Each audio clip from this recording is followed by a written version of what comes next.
Tungod sa pagpanitset sa minor de edad, alias RC nagkastiguan sa gwa sa isa kabalay ilimnan sa Barangay San Rafael, Mandurriao, Iloilo City, alas 2 pasado sang kaagahon, Domingong adlaw, Agosto 6, 2023. Kinkilala ang mga biktima kanday Ronel Montero, 24 anyos, residente sa Airport Mandurriao, kag RJ D1, 23 anyos, residente sa Barangay Binabitasan, La Paz, Iloilo City. Sunod sa pag-interview sa Radyo Bandera Iloilo kay Montero, nga papuli na kuntani sila, apang nga paglabay nila sa bahay sa Barangay San Rafael, Mandurriao, nagibot lang ang mga ini nga gulpyada langon na nitset sa ila ang mga minor de edad, kag ila nga ginkaduan, kag mangkuton kuntani.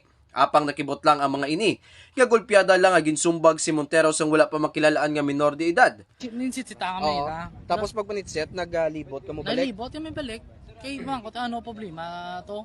Sa karon, padayon pang investigasyon sa kapulisan sa nagluntad nga kinagamo, agod nga matulid kung sino ang may kabangdanan sa nagluntad nga insidente. Pagini si Kabanderang Eric Canizares, nagabandera sa matutod nga serbisyo publiko kag kalingawan sa Iloilo, Radyo Bandera. Ang ining nga balita ang ginadulong sa inyo sang DTX Coffee Mix. Himo sa natural nga sangka pareho sang amarkuso, chia seeds, sugared cane extract powder. DTX Coffee Mix. Nakakapi ka na, naka-detox ka pa. DTX Coffee Mix. Mabakal sa mga butika.